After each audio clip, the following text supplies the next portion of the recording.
नमस्कार साथियों, मैं पवन कुमार हरियाणा ऑल एग्ज़ाम्स के यूट्यूब चैनल में आपका हार्दिक स्वागत है। तो आज हम करेंगे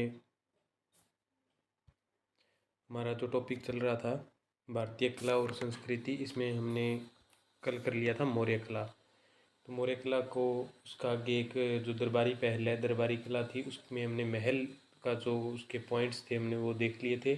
आज हम स्तंभ और स्तूप और उसके बाद लोकप्रिय कला, व्यक्तिगत पहल या गुफाएं, मृदुबन और मूर्तियाँ, ये सब टॉपिक हम देखेंगे। तो चलिए हम वीडियो की शुरुआत करते हैं। इससे पहले आप चैनल को सब्सक्राइब कर दीजिए, वीडियो को लाइक कर दीजिए, अपने दोस्तों के पास शेयर कर दीजिए। हमारा टेलीग्राम चैनल है Haryana all exams SSC HPS, इसको सब्सक्राइब कर लीजिए। और इसमें जो है ये सभी वीडियोज़ की जो लिंक है वो मिल जाएंगे और PDF फाइल मिल जाएगी जो भी टॉपिक मैं करवा रहा हूँ।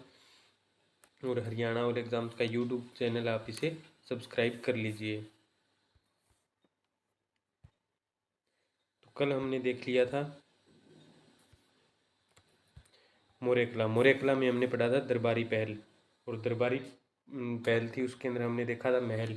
और महल में हमने देखे थे जो मौर्य साम्राज्य था उसने जैसे सत्ता में आने के बाद जो पाटलिपुत्र में राजधानी बनाई थी, कुम्भलहार में महलों का जो निर्माण किया था अपने वैभव को प्रतिबिंबित करने के लिए। और इसके अलावा हमने देखा था कि इनके जो निर्माण की मुख्य सामग्री होती थी वो लकड़ी होती थी। इसके बाद हमने देखा कि कुम्भलहार में एक अशोक का महल भी मिला था जो कि क्या एक विशाल संरचना थी। उसके बाद हमने देखा कि इन महलों की दीवारों पर नक्काशियाँ की गई थी, मूर्तियाँ बनाई गई थी। और उसके बाद हम देखेंगे आज जो टॉपिक है हमारा वो है स्तंभ। सबसे पहले हम स्तंभ देखेंगे, उसके बाद स्तूप, और उसके बाद हम जो लोकप्रिय कला है इसके अंदर गुफाएं, मूर्तियाँ, मृदुबांड, ये सब टॉपिक करेंगे। और उसके बाद हम मौर्य कला थी, मौर्य कला के बाद एक कला और थी स्थापत्य कला। स्थापत्य कला, ये टॉपिक भी हम कंप्लीट कर लेंगे। और एक और टॉपिक है मौर्योत्तर कला। मौर्योत्तर कला, जो मौर्य काल था उसके बाद में जो कलाएँ आई थी उनको मौर्योत्तर कला कहा गया। तो चलिए देखते हैं, हम शुरुआत करते हैं।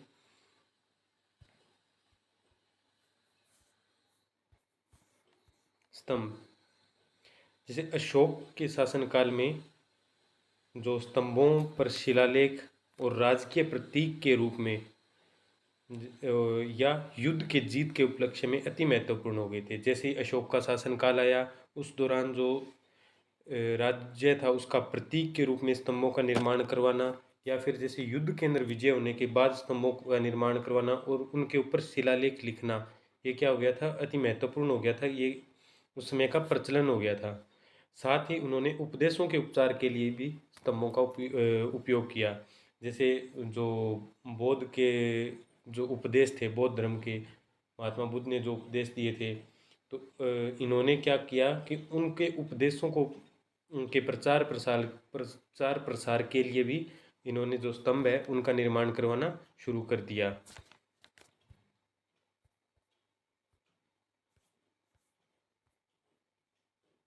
जो स्तंभ होते हैं वो एवरेज औसतन 40 फीट ऊंचे, ये स्तंभ चुनार या बलुआ पत्थर से बनाए गए थे। इसमें शाफ्ट और कैपिटल सम्मिलित थे। इसमें जैसे दो भाग थे जो स्तंभ है उसका, एक का नाम शाफ्ट और एक का नाम कैपिटल।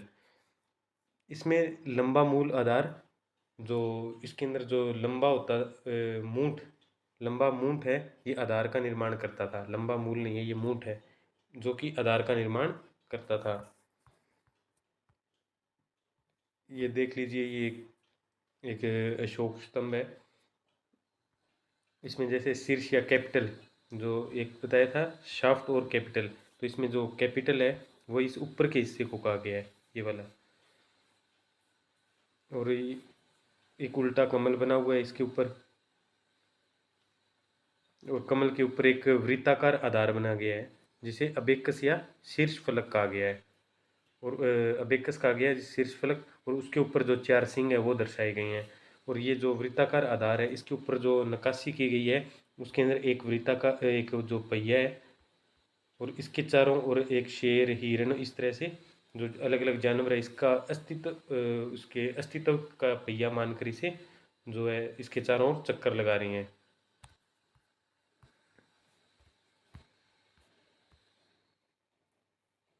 जो ये नीचे का जो हिस्सा है ये केवल लंबा मूंठ है। ये एक ही पत्थर को तराश के बनाया जाता था, इसमें अलग अलग टुकड़े नहीं किए जाते थे पत्थर के, ये सिंगल पीस ही होता है।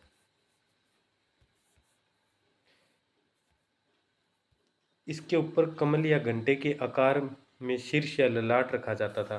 मैंने अभी आपको इसमें दिखाया था, ये जैसे ये है,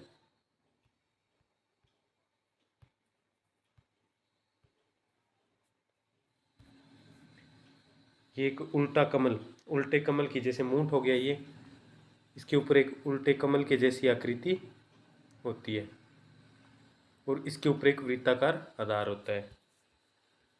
जैसा कि इसमें बता रखा है कि उल्टे कमल या घंटे के आकार में शीर्ष या ललाट रखा जाता था। ललाट ये उस वृत्ताकार को जो आधार है उसको कहा गया है। उसके ऊपर जो रखा है उसको जो ये जैसे मूंठ हो गया, इसके ऊपर ये उल्टा कमल हो गया, इसके बाद वृत्ताकार आधार और इसके ऊपर शीर्ष फलक जिसे कैपिटल कहा गया है वो रखा जाता था।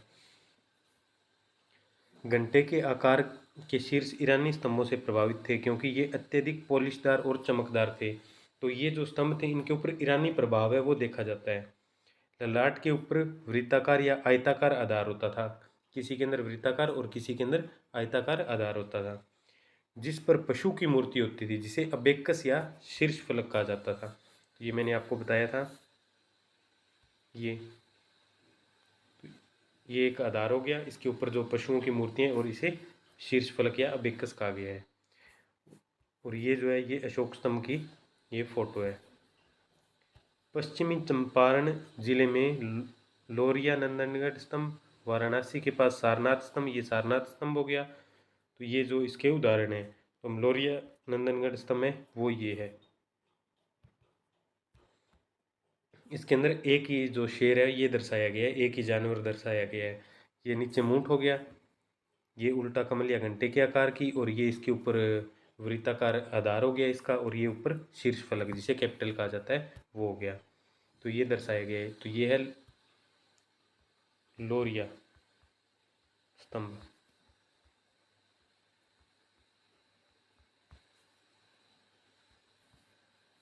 इसके बाद देखते हैं राष्ट्रीय प्रतीक। जो भारत ने जो अशोक स्तंभ है इसको, इसके जो चिन्ह है इसको भारत का राष्ट्रीय चिन्ह है वो घोषित कर रखा है। राष्ट्रीय प्रतीक सारनाथ स्तंभ का शीर्ष फलक और पशु बाघ भारत का आधिकारिक राष्ट्रीय प्रतीक है। तो यह ऐसा 26 जनवरी 1950 को अपनाया गया था।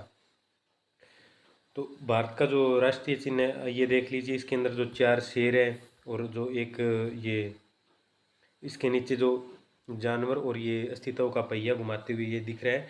तो ये भारत ने अपना आधिकारिक तौर के ऊपर इसको जो अपना राष्ट्रीय प्रतीक के रूप में अपनाया था, ये 26 जनवरी 1950 को, 26 जनवरी 1950 को अपनाया था, जिस दिन संविधान लागू हुआ था। सारनाथ के शीर्ष फलक में चारों दिशाओं को निरूपित करते हुए 4 पशु चौकड़ी भरते हुए अशोक पश्चिम में, जैसे 4 पशु है, चौकड़ी भरता हुआ अशव है ये पश्चिम में है। इसके अंदर देखिए ये हो गया, जैसे पश्चिम की ओर हो गया इसमें अशव,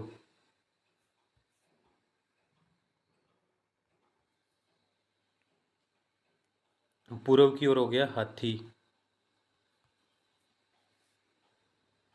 और वृषभ हो गया दक्षिण की ओर, और उत्तर की ओर हो गया सिंह। तो ये क्या है, जो पहिया है उसका अस्तित्व का पहिया है, जो उसका चक्कर लगा रहे हैं अनिश्चित काल के लिए। यह पशु अनंत काल तक अस्तित्व का पहिया घुमाए हुए एक दूसरे का पीछा करते हुए प्रतीत होते हैं। और ये जैसे राष्ट्रीय प्रतीक का हो गया, उसके बाद का है हाथी रानी माया के स्वपन। जो हाथी है वो जो रानी माया थी, बौद्ध महात्मा बुद्ध की माता हो गई, उनके स्वपन को और उन दर्शाता है। और उनके गर्भ में प्रवेश करता हुआ सफ़ेद हाथी, जो सफ़ेद हाथी है उनके गर्भ में प्रवेश करते हुए उनको स्वपन आया था, उसको जो है हाथी है वो दर्शा रहा है। बैल है ये वृष राशि का चिन्ह है। और क्योंकि महात्मा बुद्ध का जिस महीने में जन्म हुआ तो ये इसको कौन दर्शा रहा है? बैल। और अशोक, कंटक अशोक को निरूपित करता है। जो कंटक घोड़ा था, कंटक अशोक था, वो महात्मा बुद्ध का घोड़ा था, जिसके लिए जिससे वो अपने राज्य से दूर जाने के लिए जिसके ऊपर बैठ कर गए थे। तो ये उसको अशोक, ये घोड़ा है, कंटक अशोक को निरूपित करता है, जिसका बुद्ध ने राज्य से दूर जाने के लिए उपयोग किया था। और सिंह ज्ञान प्राप्ति को दर्शाता है। तो इनकी ज्ञान प्राप्ति का प्रतीक कौन सा है? सिंह, शेर।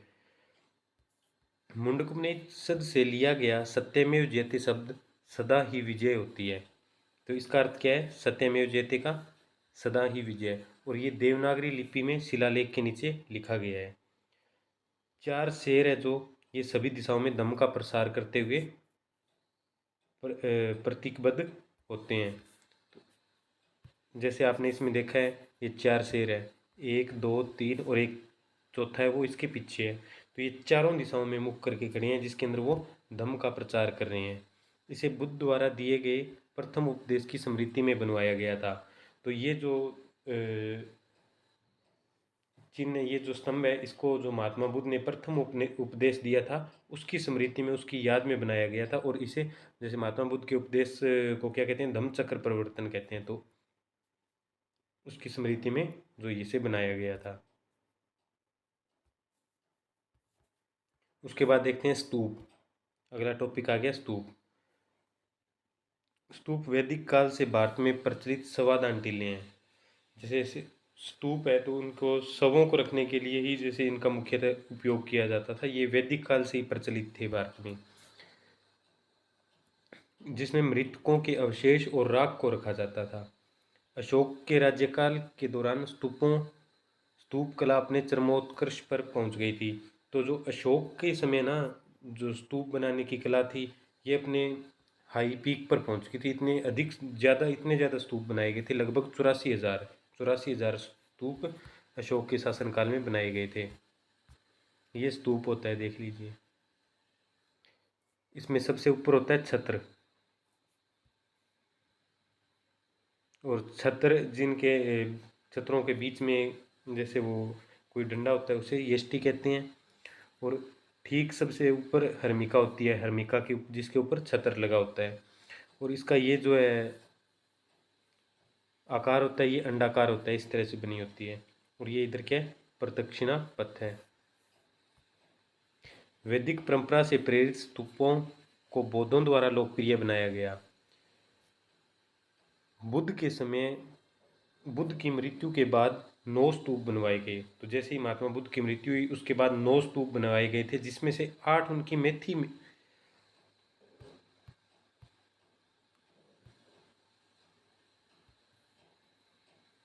इनमें से 8 उनकी मेथी, जैसे 8 की मेथी में जैसे उनके बुद्ध के अवशेष थे। और 9वां वह बर्तन था जिसमें मूल रूप से इन अवशेषों को रखा जाता था।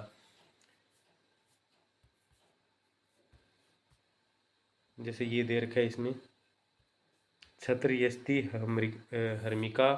और ये जो चारों ओर तोरण द्वार होते थे, पश्चिमी तोरण, पूर्वी तोरण, दक्षिणी तोरण, और उधर उत्तर की ओर तोरण हो जाएगा। और ये इधर यहाँ पे सीढ़ियाँ लगी हुई थी, और इधर से ये प्रदक्षिणा पथ जहाँ से वो चक्कर काटते हैं, फेरी काटते हैं।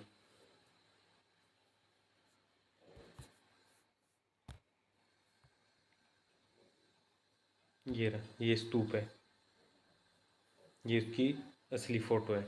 वो उसके जो,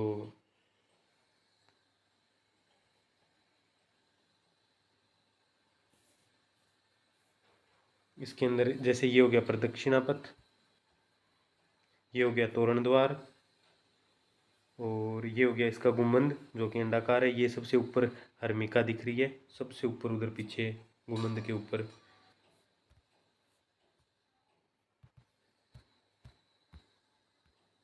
इसके बाद देखते हैं स्तूप को कोर, स्तूप का कोर है, ये कच्ची ईंटों से बना होता था। जबकि बाहरी जो सतह थी, इसका निर्माण पक्की ईंटों से किया जाता था। जो बाहरी सतह नहीं, बाहरी सतह, जो बाहरी सतह, इसका निर्माण पक्की ईंटों से किया जाता था। और इसे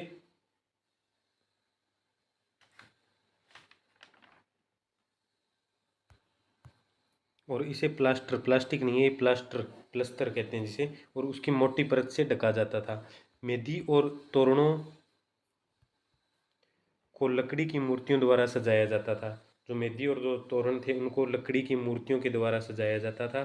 श्रद्धालुओं द्वारा पूजा के प्रतीक में प्रदक्षिणा पथ के चारों ओर चक्कर लगाया जाता था। इसमें आपने प्रदक्षिणा पथ देखा होगा ये वाला, तो इसके अंदर क्या है, चक्कर लगाया जाता था।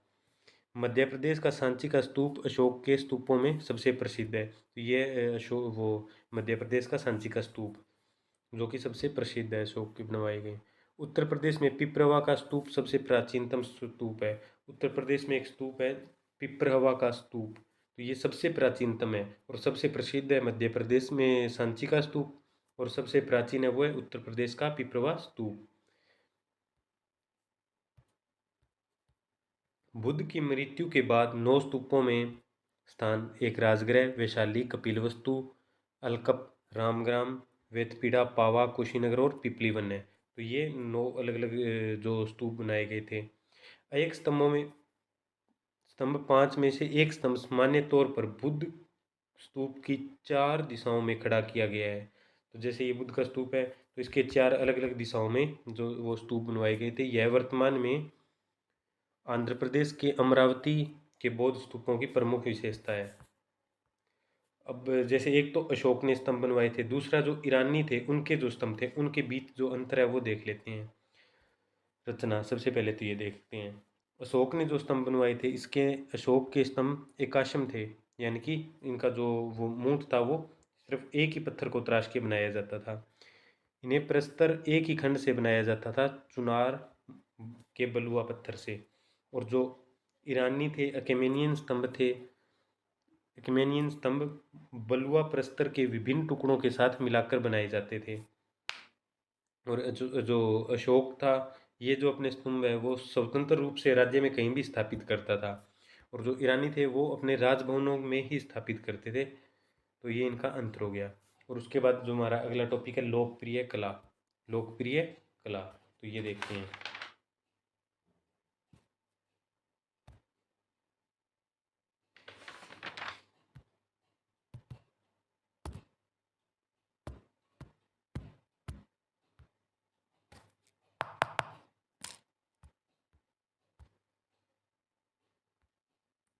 राजकीय संरक्षण के अतिरिक्त जो गुफा थी, गुफा स्थापत्य कला, मूर्तिकला, मृदबाणों की कला को व्यक्तिगत प्रयास से भी अभिव्यक्ति मिली।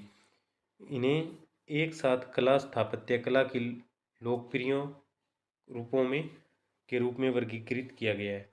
तो इसमें देखते हैं हम कि जैसे गुफा स्थापत्य कला, ये हमारा पॉइंट है इसका, गुफा स्थापत्य कला। तो इसको देखते हैं।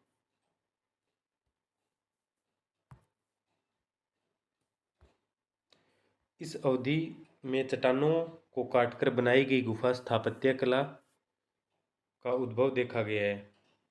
मौर्य काल के दौरान जैन बौद्ध भिक्षु सामान्य रूप से जो इनका निवास के रूप में उपयोग करते थे। सामान्य रूप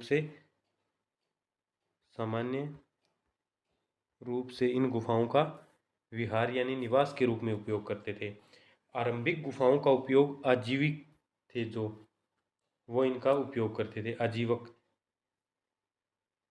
आजीवक थे, जो शुरू में जो गुफाएं बनाई गई थी उनका उपयोग जो आजीवक होते थे वो करते थे। बाद में यही बौद्ध मठों के रूप में लोकप्रिय हो गए, और उसके बाद इनको जो ये बौद्ध मठ के रूप में ये प्रचलित हो गए काफ़ी। जो मौर्य काल के दौरान जो गुफाएं थी ये कैसी थी, अत्यधिक पोलिशदार व अलंकृत प्रवेश द्वार थे इनके। आप इस फोटो में देख लीजिए, इस तरह से ये बराबर की गुफा है बिहार में, इसका ये प्रवेश द्वार दिखा रखा है, किस तरह से इसको डिज़ाइन किया गया है।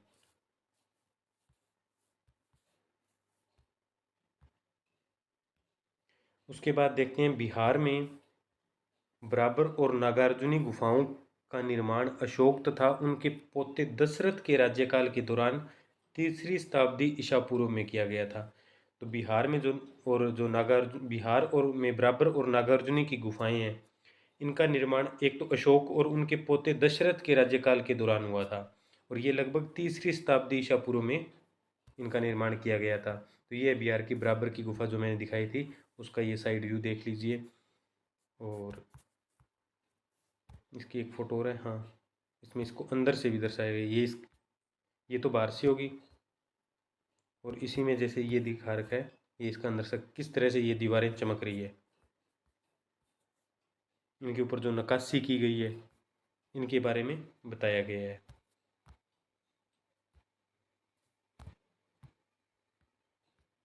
उसके बाद जो नासिक की गुफाएं हैं उसके बारे में पढ़ते हैं हम। नासिक का है महाराष्ट्र में, तो महाराष्ट्र के अंदर जो नासिक की गुफाएं हैं, नासिक की गुफाएं हैं, ये 23 बौद्ध गुफाओं का समूह है। ये कुल 23 गुफाएं इनका समूह है। इन्हें पांडवलेनी या श्री रश्मि त्रिरश्मि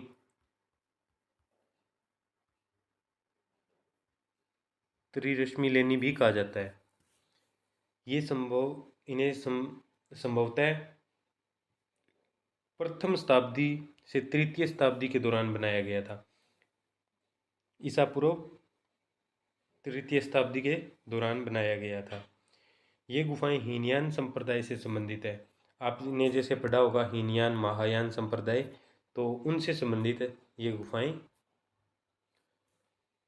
हालांकि बाद में इन गुफाओं पर महायान संप्रदाय का प्रभाव देखा जा सकता है। हीनयान संप्रदाय के अंतर्गत बुद्ध की उपस्थिति सिंहासन और पदचिन्ह जैसे रूपांकनों और प्रतीकों के माध्यम से दर्शाई गई है।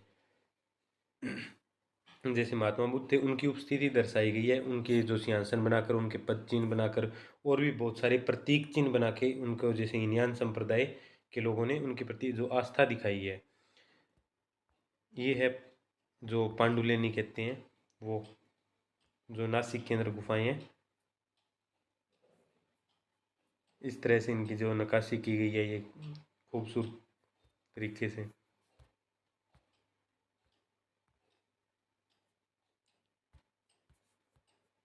बाद में इन गुफाओं में बुद्ध की मूर्तियां भी बनाई गई, जो महायान बौद्ध का प्रभाव निरूपित करती है। इस पर जल प्रबंधन की उत्कृष्ट प्रणाली को भी दर्शाता है, जो ठोस चट्टानों को काटकर बनाई गई तालाबों की उपस्थिति इंगित करता है। तो इन लोगों ने भी, जैसे हमने जल प्रबंधन की जो प्रणाली थी वो देखी थी सिंधु सभ्यता में, और उसके बाद हम इसके जो पांडुलेनी है, ये गुफाएं हैं, इनके अंदर एक जल प्रबंधन की जो प्रणाली दिखाई गई है, जो कि तालाबों को की ओर जो अपना संकेत करती है।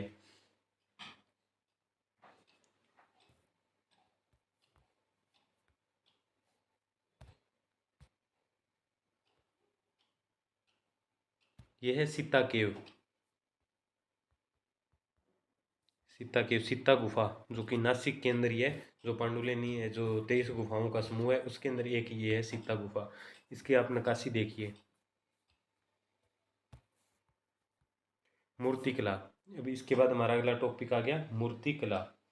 तो मूर्तियों का मुख्य रूप से स्तूप की सजावट, तोरण तथा मेधी में धार्मिक अभिव्यक्ति के रूप में किया जाता था। तो अपन जब स्तूप पढ़ रहे थे उसके अंदर देखा था कि जो तोरण द्वार था, और या उसकी जो सजावट वो लकड़ियों की मूर्तियों से की जाती थी। तो ये मौर्य काल के दौरान दो मूर्तियां यक्ष और यक्षिणी की है, ये काफ़ी प्रसिद्ध में है। ये सभी तीन धर्मों, जैन, हिंदू और बौद्ध धर्म में पूजनीय थी। यक्ष यक्षिणी की मूर्तियां जैन धर्म, हिंदू धर्म और बौद्ध धर्म, इन तीनों में ये पूजनीय थी। यक्षिणी का सबसे पुराना उल्लेख जो तमिल की रचना है शिल्पादिकारम, शिल्पादिकारम एक तमिल रचना है, उसके अंदर इसका जो वर्णन मिलता है। इसी प्रकार सभी जैन तीर्थंकर यक्षिणियों से संबंधित थे। ये है यक्ष यक्षिणी की मूर्तियाँ। ये यक्षिणी की मूर्ति, ये यक्ष की मूर्ति, ये यक्षिणी की मूर्ति। तो ये है यक्ष यक्षिणी की मूर्तियाँ। एक सालबंजिका, सालबंजिका एक बौद्ध कला में सालबंजिका वृक्ष या संदर्भ धारण किए हुए, वृक्ष का संदर्भ धारण किए हुए एक यक्षिणी की प्रतिमा है। वृक्ष का, एक वृक्ष की तरह एक यक्षिणी खड़ी है, उसकी प्रतिमा है। सालबंजिका को शांति में,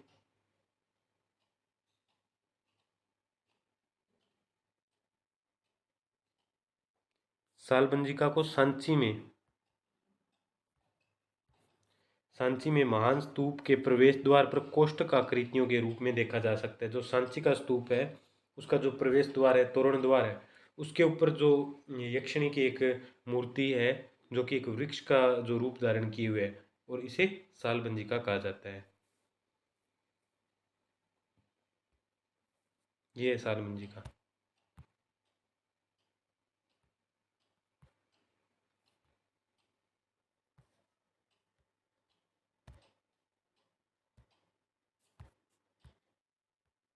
उसके बाद देखते हैं सालबंजिका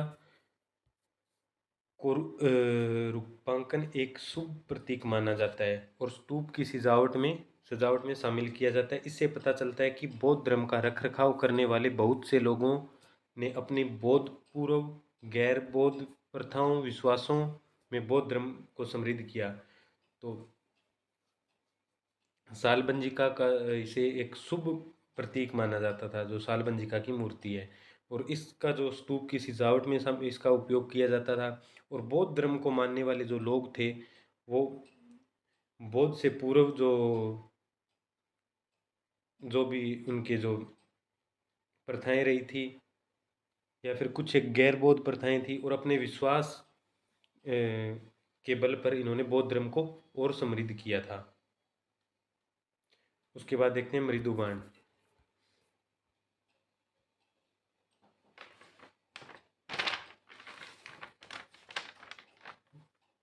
अब मृदुबाण है, ये हमारा जो मौर्य कला है इसके अंदर जो लोकप्रिय कला है, इसका लास्ट टॉपिक है। उसके बाद हम है मौर्योत्तर कला है, उसको शुरू कर देंगे।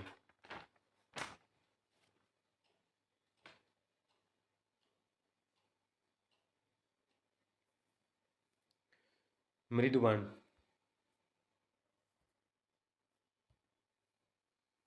मौर्य काल से मृदुबाणों को सामान्यतः उत्तरी काले पोलिशदार मृदुबाण या चित्रित दूसरे मृदुबाण के रूप में जाना जाता था। तो आप वैसे तो आपको टेलीग्राम चैनल ज्वाइन कर लीजिए, इसमें आपको इसकी पीडीएफ मिल जाएगी, और आपने अगर नोट करना है तो साथ के साथ नोट भी कर लीजिए। इनकी विशेषता काला रंग और अत्यधिक चमक है। सामान्यतः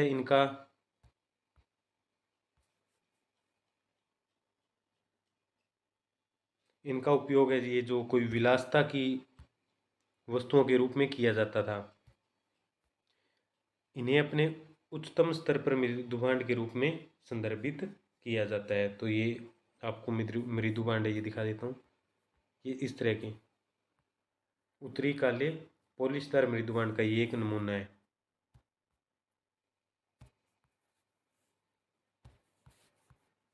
उसके बाद हम देखेंगे मौर्योत्तर कला। दूसरी शताब्दी ईसा पूर्व मौर्य साम्राज्य के पतन के बाद भारत के विभिन्न भागों में छोटे छोटे राजवंशों का उदय हुआ। जैसे दूसरी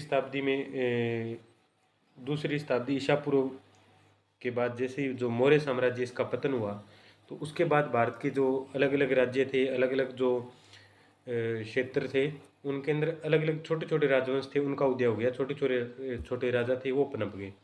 उनमें से कुछ है उत्तर में जो शुंग वंश है इसका शासनकाल आ गया, कर्ण वंश का आ गया, कुषाण का आ गया, शंख का आ गया। ये प्रमुख शासक थे उस समय। जब दक्षिणी और पश्चिमी भारत में सातवाहन, इक्ष्वाकु, अमीर और वाकाटक ने प्रसिद्धि प्राप्त की। ये उन राजा के नाम है। सातवाहन वंश है और इक्ष्वाकु वंश है। इसने जो जब प्रसिद्धि प्राप्त की दक्षिण और पश्चिमी भारत में। इसी प्रकार धार्मिक परिदृश्य में शैव वंश, वैष्णव और शाकत, शैव, वैष्णव और शाकत, शैव, वैष्णव और शाकत और जैसे ब्राह्मण संप्रदायों का उदय भी दिखा। साथ ही इस अवधि की कला ने बदलते सामाजिक राजनीतिक परिदृश्य को भी परिलक्षित करना आरंभ कर दिया। चट्टानों को काटकर बनाई गई गुफाओं और स्तूपों के रूप में स्थापत्य कला जारी रही, लेकिन साथ ही कुछ राजवंशों ने अपनी स्वयं की अनूठी विशेषताएं प्रचलित की। इसी प्रकार मूर्तिकला की विभिन्न शैलियों का उद्भव हुआ और मौर्योत्तर काल में मूर्तिकला अपने चरम जो उत्कर्ष पर है उस पर पहुंच गई। तो चट्टानों को काटकर जो गुफाओं और स्तूपों का निर्माण किया जा रहा था, इस प्रकार की स्थापत्य कला रही थी। उसके बाद देखते हैं जो स्थापत्य कला है इसके बारे में, किस प्रकार से मूर्तियों को चट्टानों को बनाया जा रहा था। तो चट्टानों को काटकर बनाई गई गुफाएं सबसे पहले ये देखते हैं। मौर्य काल में की भांति चट्टानों में बनाई गई गुफाओं का निर्माण मौर्योत्तर काल में भी जारी रहा। जिस तरह मौर्य काल में चट्टानों को काटकर गुफाएं बनाई जा रही थी, उसी प्रकार मौर्य काल के पश्चात भी जो गुफाओं का निर्माण है चट्टानों को काटकर वो जारी रहा।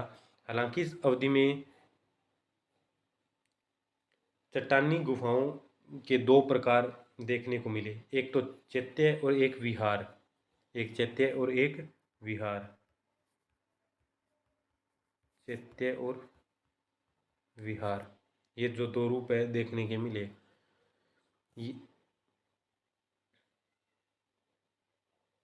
यह विहार बौद्ध और जैन भिक्षुओं के लिए आवासीय कक्ष होते थे। जो बौद्ध और जैन भिक्षु होते थे इनके लिए आवास के जो कक्ष होते थे वो ये विहार होते थे। इनका विकास मौर्य साम्राज्य के दौरान हुआ था। जो इनका विकास है ये मौर्य साम्राज्य के दौरान हुआ था। उसके बाद देखते हैं चैत्य कक्षों का विकास इस अवधि के दौरान हुआ था। मुख्य रूप से समतल छत वाले चतुष्कोणीय, यानी कि इनकी छत थी वो समतल थी, और चतुष्कोणीय यानी कि चार जो कोनों वाले ये कक्ष हुआ करते थे, और प्रार्थना कक्ष के रूप में इनका उपयोग किया जाने लगा था। इन गुफाओं में खुले प्रांगण भी होते थे। बारिश से बचने के लिए पत्थर की जैसे दीवारें होती थी। इन्हें मानव और पशु आकृतियों से अलंकृत किया गया था, यानी कि सजाया गया था। इसके ऊपर बहुत सारे मानवों की आकृति बनाई गई, पशुओं की बनाई गई, जानवरों की, इस प्रकार से अलग अलग जो प्राकृतिक जो रचनाएं इनके ऊपर की गई थी। जैसे इसके उदाहरण है महाराष्ट्र में करले का चैत्य, अजंता की गुफाएं, ये सब इसके क्या एग्जाम्पल मिलते हैं। उदयगिरी और खंडगिरी की गुफाएं, ये कहाँ पे है? उड़ीसा में। वर्तमान भुवनेश्वर के निकट प्रथम द्वितीय शताब्दी ईसा पूर्व कलिंग राजा खारवेल के अधीन इन्हें बनाया गया था। इस गुफा परिसर में मानव निर्मित और प्राकृतिक दोनों प्रकार की गुफाएं देखने को मिलती है। संभवतः जैन भिक्षुओं के निवास के लिए इन्हें बनाया गया था। जो वर्तमान में भुवनेश्वर है उसके पास जो गुफाएं हैं उदयगिरी और खंडगिरी की गुफाएं, तो इन्हें कलिंग के राजा थे खारवेल, उन्होंने बनवाया था। और इस गुफा में मानव निर्मित और प्राकृतिक दोनों प्रकार की गुफाएं हैं। एक तो प्राकृतिक रूप से जो बन जाती है किसी लैंडस्लाइडिंग की वजह से या किसी और रीजन से, और दूसरा मानव ने भी चट्टानों को काटकर गुफाएं बनाई थी। दोनों प्रकार की गुफाएं जो उदयगिरी और खंडगिरी की गुफाएं उड़ीसा में इनमें देखने को मिलती है। और इनका उपयोग वो जो जैन भिक्षु है वो अपने आवास के लिए इनका उपयोग करते थे। उदयगिरी में 18 गुफाएं हैं, खंडगिरी में 15 गुफाएं हैं।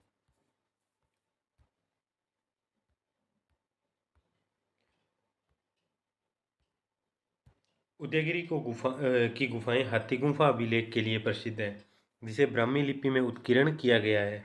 यह अभिलेख जैन नमोकार मंत्र के साथ आरंभ होता है।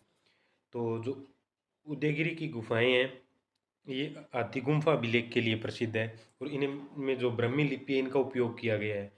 और यह अभिलेख जो जैन नमोकार मंत्र है उसके साथ जो इसके अंदर जो अभिलेख है वो शुरू होते हैं। राजा खारवेल द्वारा बनाए गए विभिन्न सैन्य अभियानों का प्रकाश इस अभिलेख से पड़ता है से प्राप्त होता है। उदयगिरी में दो मंजिला गुफा है, जो कि रानी गुफा, 2 मंजिला रानी गुफा गुफा है। एक रानी गुफा के नाम से ये 2 मंजिला है, और इसके अंदर क्या बहुत ही सुंदर सुंदर मूर्तियाँ हैं वो इसमें जो स्थापित की गई हैं, उनको नक्काशी की गई है। और उसके बाद देखते हैं जो मौर्योत्तर काल है इसके अंदर जो स्तूपों का निर्माण किस प्रकार हुआ था। जो मौर्योत्तर काल में स्तूप का निर्माण, मौर्योत्तर काल में ये स्तूप विशाल और अधिक अलंकृत होते गए। जैसे मौर्य काल में स्तूप थे वो भी काफ़ी विशाल थे, उनके ऊपर भी नक्काशियाँ की गई थी। लेकिन जो मौर्योत्तर काल है इसके अंदर और अधिक जो वो है विशाल होने लगे और ज़्यादा उनके ऊपर नक्काशियाँ की जाने लगी। लकड़ी और ईंट के स्थान पर प्रस्तर से अधिक से अधिक उपयोग किया जाने लगा। जो लकड़ी है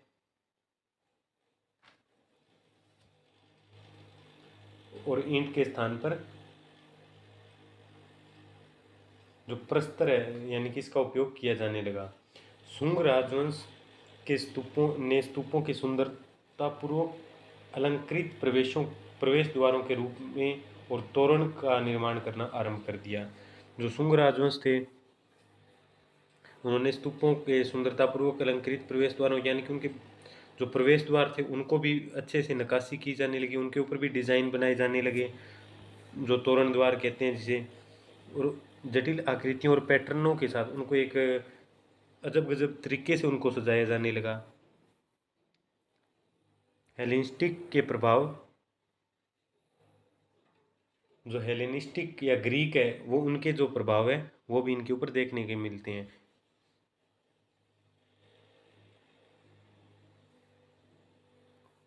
एक उदाहरण के लिए देखते हैं मध्य प्रदेश के अंदर जो बरहूत का स्तूप है, भरत नहीं है बरहूत, जो बरहूत का स्तूप है ये जो मध्य प्रदेश का एक ज़िला है सतना ज़िले में कौन सा एक बरहूत का स्तूप है, और एक सांची का स्तूप है उसका तोरण द्वार देख लीजिए। तो ये क्या है, जो मौर्योत्तर काल के अंदर जो स्तूप बनाए गए थे उनके उदाहरण है। अब इसके बाद जो मौर्योत्तर काल है इसके अंदर जो मूर्ति कला है वो किस तरह की रही होगी वो देखते हैं। इस अवधि के दौरान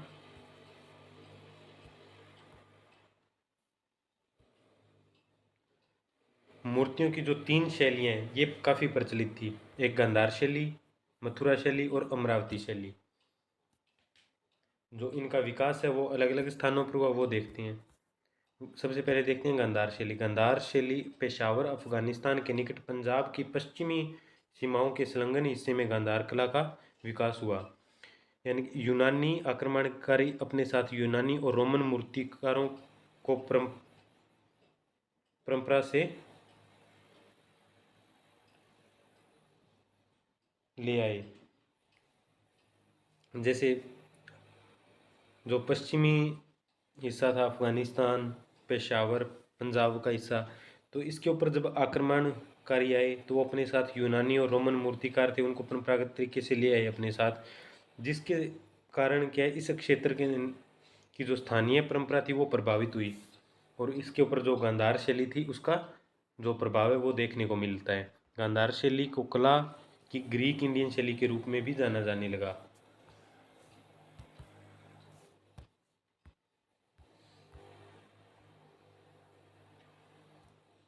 गांधार शैली का विकास 50 ईसा पूर्व से लेकर 500 ईसा ईस्वी तक की अवधि के दौरान दो चरणों में हुआ।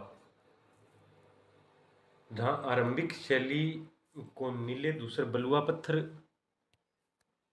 के प्रयोग करके जो बनाया जाता था के प्रयोग के लिए जाना जाता था, वहीं उत्तरवर्ती शैली जो आरंभिक शैली थी उसके अंदर नीले धूसर बलुआ पत्थर का जो प्रयोग किया जाता था उसके लिए वो प्रसिद्ध थी। और जो उत्तरवर्ती यानी कि उसके बाद में आरंभिक शैली के बाद में जो शैली आई गांधार शैली, उसमें जो मूर्तियां हैं वो मिट्टी और प्लास्टर का उपयोग करके बनाई जाने लगी। बुद्ध और बोधिसत्वों की मूर्तियां ग्रीक रोमन देवताओं पर आधारित है तथा अपोलो की मूर्ति से मिलती जुलती है। जो बुद्ध या बौद्ध धर्म से संबंधित जो मूर्तियां हैं वो ग्रीक में जो रोमन देवता हैं उनके ऊपर आधारित है, और जो इनकी ग्रीक के अंदर जो अपोलो की मूर्ति है उससे मिलती जुलती है। यानी कि जो रोमन और ग्रीक का प्रभाव है वो जो भारत के अंदर जो शैली थी उनको ऊपर देखने को मिलता है। उसके बाद में आ गई मथुरा शैली। मथुरा शैली का विकास 1ली और 3री ईस्वी के बीच की अवधि में यमुना नदी के किनारे हुआ। जो मथुरा शैली है इसका विकास कहाँ हुआ, यमुना नदी के किनारे। मथुरा शैली की मूर्तियाँ उस समय के सभी धर्मों यानी कि 3 धर्म थे प्रमुख, बौद्ध, हिंदू और जैन धर्म की कहानियों और चित्रों से प्रभावित थी। जो मथुरा शैली थी, इसका विकास पहली और तीसरी शताब्दी ईस्वी के बीच में यमुना नदी के आसपास के जो क्षेत्र है वहाँ पर इसका विकास हुआ। और उसके बाद देखते हैं कि ये जो मथुरा शैली के अंदर जो मूर्तियाँ थी, तो इनके ऊपर जो किन का प्रभाव था मथुरा शैली के ऊपर, तीन जो प्रमुख धर्म थे, बौद्ध, हिंदू और जो जैन धर्म था, इनका प्रभाव जो मथुरा शैली है इसके ऊपर देखा जाता है।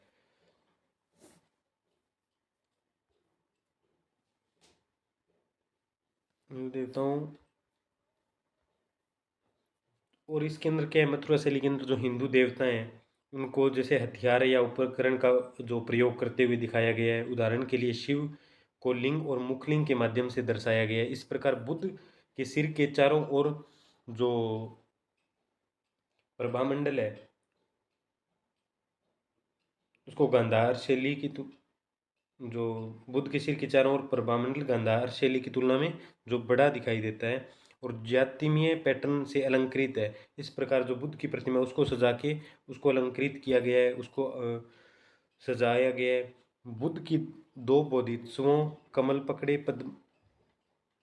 पद्मपाणि और चने पकड़े और वज्र पकड़े वज्रपाणि, तो इनसे दिखा के ये भी दर्शाया गया है।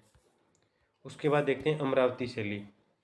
भारत के दक्षिणी भाग अमरावती शैली का विकास सातवाहन शासकों ने जो है इनका किया था। ये कृष्णा नदी के किनारे हुआ था। जो कृष्णा नदी के आसपास का जो क्षेत्र था वहाँ पे जो सातवाहन शासक थे उनका जो वर्चस्व था, तो उनके संरक्षण के अंदर जो अमरावती शैली है दक्षिणी भाग में भारत के, तो इनका विकास हुआ। जहाँ दो शैलियों ने एकल आकृतियों पर बल दिया, वहीं अमरावती शैली ने गतिशील आकृतियों तथा कथात्मक कला के प्रयोग पर अधिक बल दिया। तो अमरावती शैली ने जो गतिशील और कथात्मक आकृतियां थी उनके प्रयोग के ऊपर ज़्यादा बल दिया। इस शैली की मूर्तियां त्रिभंग आसन यानी कि त्रिभंग, ये जीभंग नहीं है, त्रिभंग। जैसे हमें जो एक मोहनजोदड़ो से मूर्ति मिली थी कांसे की नर्तकी की मूर्ति, तो उसके अंदर वो जो दर्शाई गई है वो एक त्रिभंग मुद्रा है। त्रिभंग जो आसन है उसके अंदर दर्शाई गई है, यानी कि तीन ओर से शरीर को झुका देना। तो इस तरह की जो मूर्तियाँ थी वो इसके आकृतियाँ थी वो अमरावती शैली के अंदर देखी जाती है।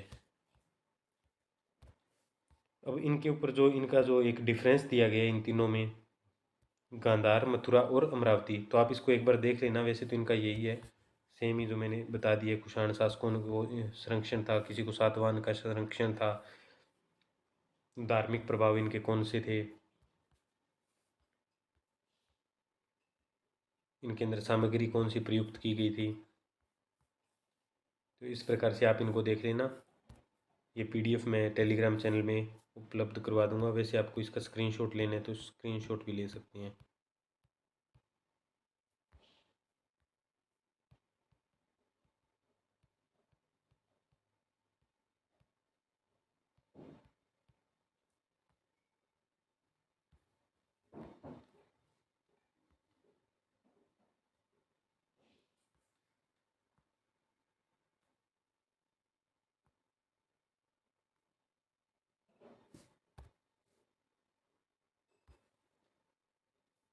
ये जो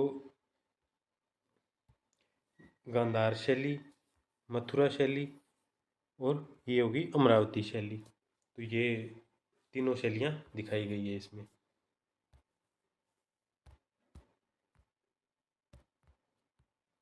उसके बाद यूनानी और रोमन कला, तो ये मौर्योत्तर कला है, उसी का एक टॉपिक है, यूनानी कला और रोमन कला।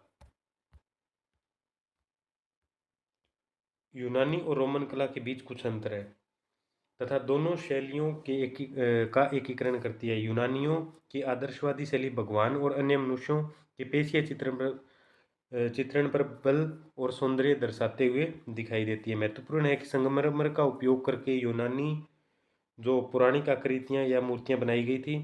दूसरी ओर जो रोमवासी जो कला थी उसका उपयोग अलंकरण और सजावट के लिए करते थे, जो यूनान आदर्शवाद की प्रकृति के विपरीत है। तो हम इसको समझ लेते हैं।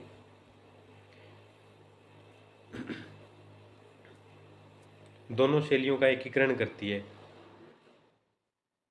जो गांधार शैली है, एक मिनट, यूनानी और रोमन शैली दोनों के बीच अंतर है। जो गांधार शैली है वो इन दोनों के बीच में वो संबंध स्थापित करती है, दोनों को एक साथ लेके आती है कि दोनों का मिश्रण है, वो गांधार शैली है। और जहाँ यूनानियों की जो आदर्शवादी शैली है उसके अंदर भगवान और अन्य मनुष्य के पेशीय चित्रण पर बल दिया गया है और उनके सौंदर्य को दर्शाया गया है।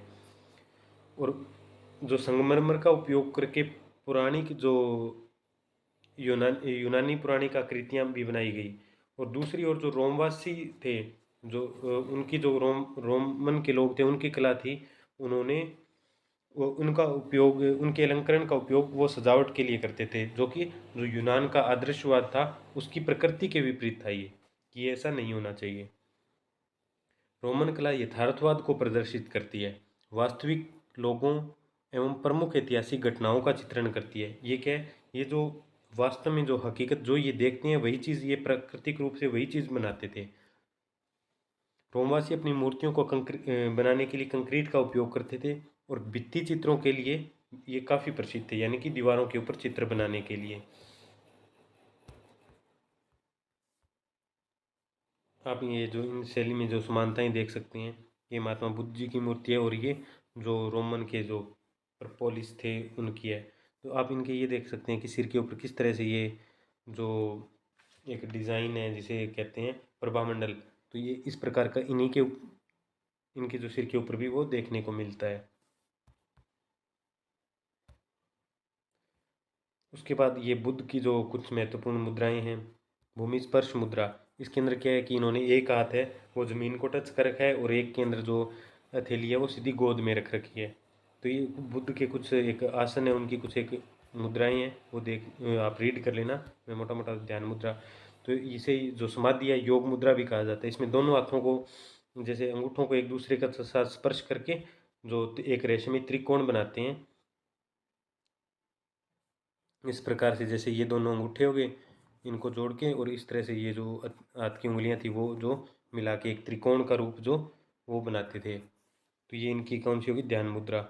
ये जो बोधि वृक्ष के नीचे अंतिम ध्यान के दौरान जो बुद्ध ने इस जो मुद्रा का उपयोग किया था। एक है वितकर्ण मुद्रा, यह शिक्षण और चर्चा तर्क वितर्क को इंगित करती है।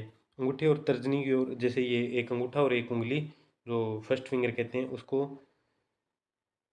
ये जो एक दूसरे को स्पर्श करते हुए जो हाथ को, और एक हाथ है वो गोद की थैली की ओर ऊपर की ओर किया जाता है।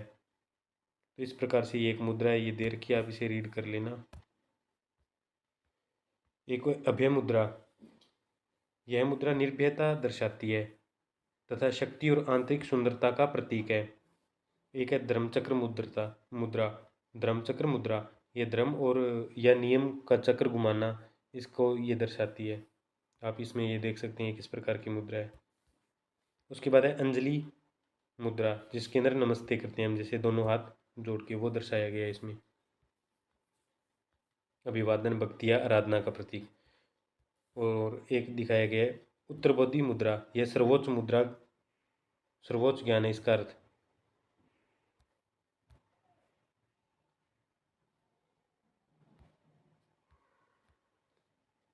एक है वरदा मुद्रा, ये जो है इसके अंदर यह मुद्रा दया भाव करुणा इच्छाओं की स्वीकृति इंगित को दर्शाती है। 5 विस्तारित उंगलियों के माध्यम से यह मुद्रा 5 पूर्णताओं को दर्शाती है: उदारता, नैतिकता, धैर्य, प्रयास और ध्यान संबंधी एकाग्रता। उसके बाद है करण मुद्रा, यह मुद्रा बुराई से बचने का संकेत करती है। यह मुद्रा बुराई से बचने का संकेत करती है। उसके बाद आ गई वज्र मुद्रा, यह मुद्रा ज्ञान ज्ञान इंगित करती है। यह मुद्रा कोरिया और जापान में अधिक ज्ञात है। जो कोरिया के लोग हैं और जापानीज लोग हैं वो इस मुद्रा का बहुत ही उपयोग करते हैं। इस मुद्रा का जो है वो में यह मुद्रा ज्ञान या सर्वोच्च ज्ञान के महत्व का प्रतीक है।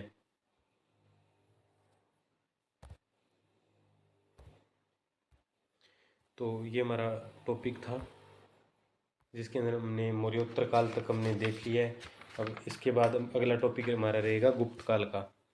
अगला टॉपिक रहेगा गुप्त काल। तो हम इसको कल कर लेंगे एक वीडियो के अंदर। तो आपको वीडियो कैसी लगी, आप हमारे जो चैनल है इसको सब्सक्राइब करना, वीडियो को लाइक करना, अपने दोस्तों के पास शेयर करना। वीडियो देखने के लिए आपका बहुत बहुत धन्यवाद।